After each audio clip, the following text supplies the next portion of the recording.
Friends, कैसे हैं आप सब लोग। So welcome to in this video. So guys, आज इस वीडियो में हम बात करेंगे कंबाइंड इफेक्ट ऑफ ड्रग के बारे में। इसी प्रीवियस वीडियो में हमने थेरेप्यूटिकल इंडेक्स और थेरेप्यूटिकल विंडो ऑलरेडी डिस्कस कर लिया था। उसके बाद हमने देखा था कि कंबाइंड इफेक्ट ऑफ ड्रग क्या होता है, लेकिन हमने उसको बिल्कुल शॉर्ट फॉर्म में देखा था। लेकिन आज मैं आपको इस वीडियो में डिटेल में कंबाइंड इफेक्ट ऑफ ड्रग को अच्छे से पढ़ाने वाली हूँ। ठीक है, अब देखो यहाँ पर ज़्यादातर आपको एग्जाम्पल्स फोकस करना है। अगर आपको इस टॉपिक क्लियर करना है तो एग्जाम्पल्स पे आपको ज़्यादा फोकस करना होगा। एग्जाम्पल से क्या होगा, आप डायरेक्टली उससे रिलेट कर पाओगे टॉपिक को। ठीक है, जो भी इसके आंसर है आप डायरेक्टली उसको रिलेट कर सकते हो। अब देखो यहाँ पर हम बात करेंगे। मैं कुछ सिंपल एक एग्जाम्पल दे रही हूँ।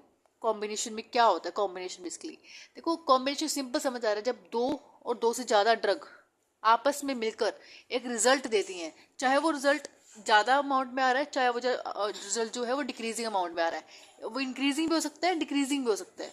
ठीक है, अब देखो यहाँ पर अब ऑब्वियस ही बात है, जब हम दो चीज़ों को आपस में मिला रहे हैं, दो ड्रग्स को आपस में मिला रहे हैं, कुछ ना कुछ इफेक्ट तो देगा ही ना वो। चाहे वो कम दे, चाहे वो ज़्यादा इफेक्ट दे, चाहे वो सुपर एडिटिव इफेक्ट दे, चाहे वो एडिटिव इफेक्ट दे, कुछ भी इफेक्ट दे सकता है। लेकिन अब हम देखने वाले हैं इसकी क्लासिफिकेशन के अकॉर्डिंग। अब अगर इफेक्ट दे रहा है, अगर ये सुपर एडिटिव इफेक्ट दे रहा है, तो इसमें कौन कौन से एग्जाम्पल आते हैं। अगर इसमें एडिटिव इफेक्ट आ रहे हैं तो कौन कौन से एग्जाम्पल आएंगे, वो सब हम डिटेल में डिस्कस करने वाले हैं।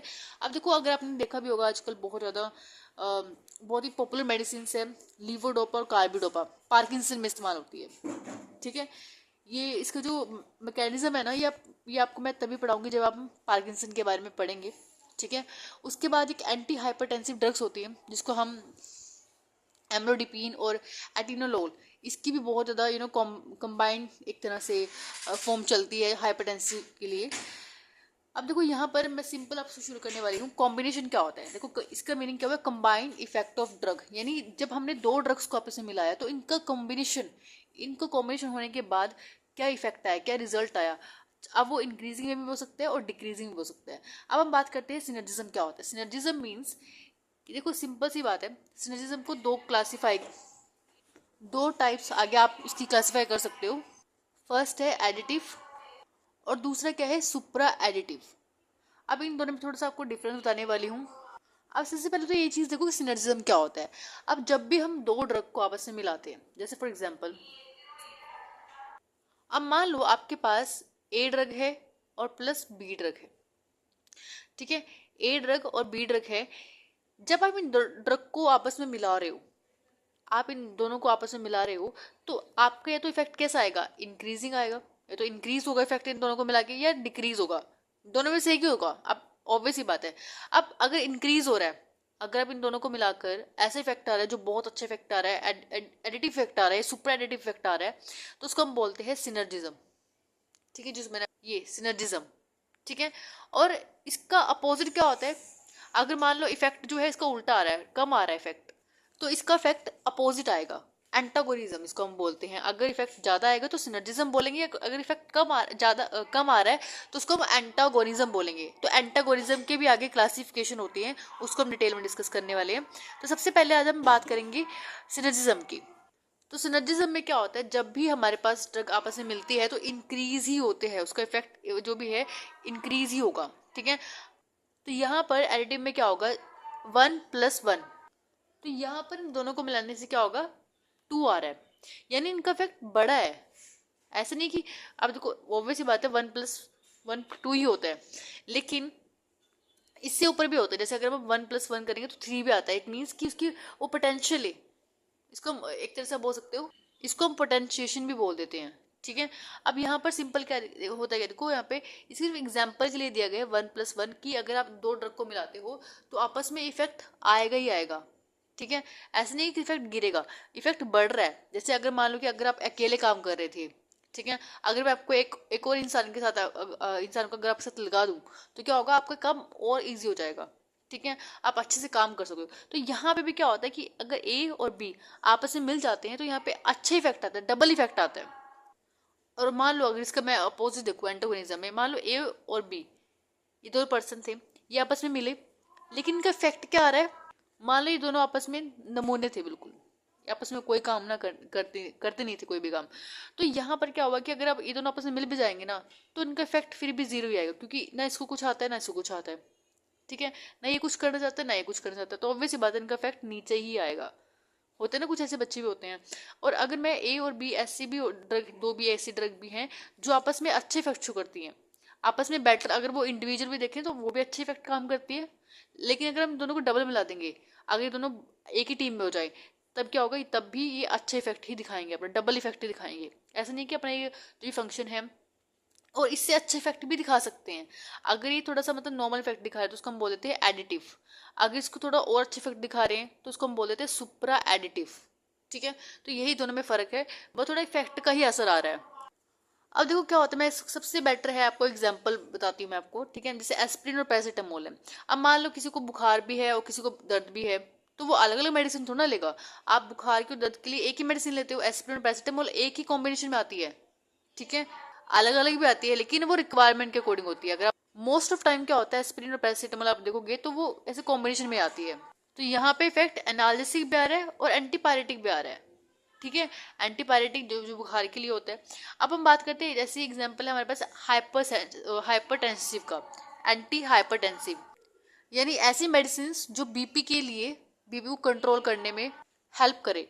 जैसे यहाँ पे हमारे पास एमेलोडिपिन और एटिनोल, इन दोनों कॉम्बिनेशन बहुत बेटर माना जाता है, ठीक है। ये एंटी हाइपरटेंसिव ड्रग्स होती हैं। और ऐसे ही एफिड्रिन होता है और थियोफाइलिन होता है, ये आपका ब्रोंकोडायलेटर्स होते हैं। नेक्स्ट देखो, ये एडिटिव हमने पढ़ लिया, एक होता है सुप्रा एडिटिव। यहाँ पे क्या हो रहा था, 1+1 को मिला के 2 इफेक्ट आ रहा था। यहाँ पे इफेक्ट बड़ा है, ठीक है, जो भी असर था वो बड़ा है। यहाँ पे कम था, 2 है। अब थोड़ा इन दोनों को मिला है तो वो 3 हो गया, ठीक है। इसको हम पोटेंशिएशन के नाम से भी जानते हैं। अब यहाँ पे देखो एक चीज क्या, देखो एग्जाम्पल देख लो, सबसे बेटर चीज के एग्जाम्पल से आप याद रख लो टॉपिक को। लीवोडोपा एंड कार्बिडोपा सबसे बेस्ट एग्जाम्पल है सुपर एडिटिव का, ठीक है। उसके बाद है, ये आपका पार्किंसन में यूज होता है, ठीक है। उसके बाद देखो यहाँ पे हमारे पास आता है एसिटाइलकोलिन प्लस फिजियोस्टिग्मिन, जिसको हम बोलते हैं, इसके भी बहुत अच्छे इफेक्ट आते हैं, ठीक है। ये बेसिकली हमारे जो एसिटाइलकोलिन है उसको ब्रेक डाउन में करने में हेल्प करता है, ठीक है। अब यहाँ पर देखो, ये जो लीवोडोपा और कार्बिडोपा, ये आपका मेटाबॉलिज्म करता है लीवोडोपा का, ठीक है, प्रिवेंट करता है मेटाबॉलिज्म। ऐसे इससे जो सबसे पहला एग्जांपल है एड्रेलिन प्लस कोकेन, ये इनिबिट करता है किसको, न्यूरोनल अपटेक जो होती है उसको इनिबिट कर देता है बेसिकली। अब हम बात करते हैं एंटागोनिज्म के बारे में। एंटागोनिज्म बेसिकली अगर आप देखोगे, यानी मैंने आपको बताया था कि एंटागोनिज्म यानी इफेक्ट उल्टा आ रहा है, इसका कम ही इफेक्ट आएगा, ठीक है। यानी when effect of one drug is reduced and inhibited by the other, ठीक है। यानी ऐसी ड्रग जिसको लेने से इफेक्ट क्या हो रहा है, जो इफेक्ट है वो रिड्यूस हो रहा है, इनहिबिट हो रहा है एक्शन उसका, उसको हम बोलते हैं एंटागोनिज्म।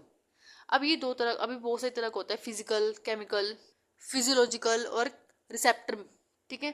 तो यहाँ पर ही इनको वन बाय वन पढ़ने वाले हैं। फिजिकल में अगर आप देखोगे, सिंपल सी चीज़ है, यानी एक तरह से वो फिजिकल प्रॉपर्टी की वजह से अपोजिंग कर रहा है, अपोजिंग एक्शन दिखाई दे रहा है। अब कैसे, फॉर एग्जाम्पल यहाँ पे क्या हो रहा है कि एड्सॉर्प्शन हो रहा है अल्कलॉइड का बाय द एक्टिवेटेड चारकोल। अगर यहाँ पे अल्कलॉइड की पॉइजन किसी को हो जाती है तो क्या होता है, हम उसको चारकोल दे देते हैं। एक्टिवेटेड चारकोल क्या करता है, जो भी अल्कलॉइड की पॉइजनिंग होती है उसको एड्सॉर्ब कर लेता है, ठीक है। इस तरह से यानी इसकी फिजिकल एक्टिविटी थी, उसके थ्रू उसने अपनी प्रॉपर्टी दिखाई है। पर ये है इसका एंटागोनिज्म इफेक्ट, क्योंकि इसने कोई असर नहीं दिखाया, इसने सिर्फ एड्सॉर्ब किया है पॉइजन को। अगर वो पॉइजन आपकी बॉडी में एब्जॉर्ब हो जाता तो ऑब्वियस सी बात है आपको क्या होता, कोई पॉइजनिंग हो सकती थी किसी भी तरह की, ठीक है। लेकिन उस पॉइजन को इस एक्टिवेटेड चारकोल ने एब्जॉर्ब कर लिया। इस वजह से क्या हुआ यहाँ पर आपका, इसने फिजिकली प्रॉपर्टी के थ्रू अपने अपोजिंग इफेक्ट शो किया। अब मैं बात करती हूँ केमिकल। अब इसमें क्या होता है, सिंपल सी बात है, केमिकल प्रॉपर्टी के थ्रू यहाँ पे अपोजिंग एक्ट शो कर रहा है। अब सिंपल सी चीजें देखो, टेनिन्स होते हैं और एल्कलॉइड्स होते हैं। टेनिन और एल्कलॉइड जब भी आपस में मिलते हैं तो यहाँ पर एक तरह से इनसोल्यूबल एल्कलॉइड टेनेट बनाते हैं, ठीक है। अब यहाँ पे मान लो किसी को एल्कलॉइड की पॉइजनिंग हो जाती है तो टेनिन दे दो। टेनिन क्या करेगा, एल्कलॉइड के साथ कॉम्बिनेशन बनाएगा, ऐसे मतलब इनसोल्यूबल फॉर्म बनाएगा। उससे क्या होगा, ये जो कॉम्प्लेक्स बना है, ये जो इनसोल्यूबल फॉर्म बनी है वो अब्जॉर्ब नहीं होगी बॉडी में, ठीक है। इसी तरह से चिलेटिंग एजेंट और मेटल्स का भी एक तरह से बेस्ट एग्जांपल आता है। चिलेटिंग एजेंट, अब देखो मेटल्स की पॉइजनिंग होती है, ठीक है। अब जब आपस में कंबाइन करेंगे चिलेटिंग एजेंट और मेटल तो ये कॉम्प्लेक्स फॉर्म करेंगे, ये कॉम्प्लेक्स आपकी बॉडी में अब्जॉर्ब नहीं होगा और आपकी बॉडी में जो मेटल्स की पॉइजनिंग हो रही है उससे प्रिवेंट करेगा। नेक्स्ट हमारे पास एग्जांपल आता है फिजियोलॉजिकल फंक्शंस। इसमें क्या होता है बेसिकली देखो, इसमें बेसिकली सिंपल सी चीज़ है, जब भी दो ड्रग, इसमें क्या होता है जब भी दो ड्रग आपस में यहाँ पर एक्ट करते हैं, ये डिफरेंट रिसेप्टर भी काम करेंगे and by the different mechanism on the same physiological system and produce the opposite effect।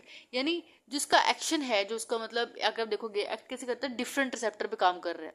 अगर आप देखो इंसुलिन, इंसुलिन का रिसेप्टर अलग है और ग्लूकागोन का रिसेप्टर अलग है, तो हुआ डिफरेंट रिसेप्टर। ठीक है, एग्जाम्पल मैं दे रही हूँ इंसुलिन और ग्लूकागोन का एग्जाम्पल यहाँ पे सबसे बेस्ट है।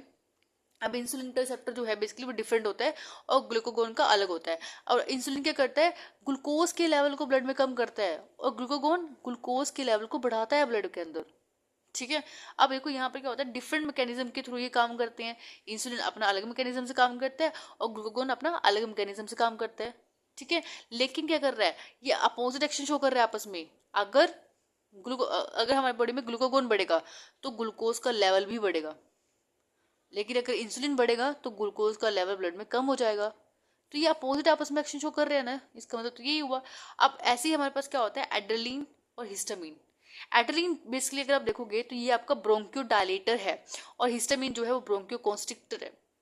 ठीक है, अब मान लो किसी को ब्रोंकियल स्मूथ मसल्स में ब्रोंकियो कॉन्स्ट्रिक्शन हो जाए तो सांस लेने में कितनी प्रॉब्लम होगी उस इंसान को। ठीक है, ऐसे ही आपके पास एड्रेनलिन जो है, एड्रेनलिन आपका ब्रोंकियो डायलेटर है। अगर मान लो किसी का ब्रोंकियो स्मूथ मसल्स क्या हो रही है, ब्रोंकियो कॉन्स्ट्रिक्शन हो रही है वहां पे, तो उसको एड्रेनलिन दे दो।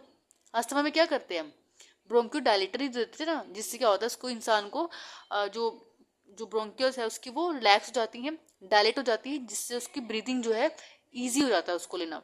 ठीक है, अब लास्ट जो है आपके पास वो है रिसेप्टर एंटागोनिज्म।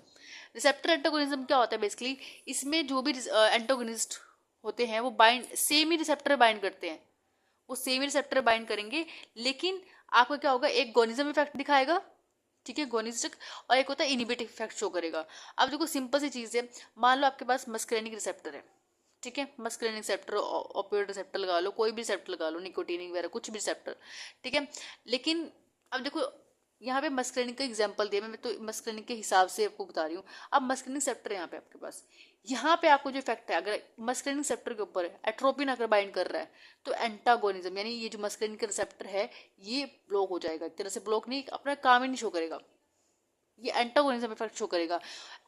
और अगर इसके पास लग जाए आके एसिटाइलकोलिन, तो एसिटाइलकोलिन जब भी मस्करेनिक रिसेप्टर से बाइंड करेगा तो गोनिस्टिक इफेक्ट शो करेगा। ठीक है, ऐसे ही आपके पास ओपियोइड रिसेप्टर होते हैं। ओपियोइड रिसेप्टर में जो नैलोक्सोन होता है, नैलोक्सोन एंटागोनिज्म की तरह काम करता है, लेकिन जो मॉर्फिन है एक तरह से वो गोनिस्टिक की तरह काम करता है। ठीक है, तो ये इसके सबसे बेस्ट एग्जाम्पल थे। आई होप आपको ये टॉपिक समझ आया होगा, and thank you for watching this video. Have a nice day.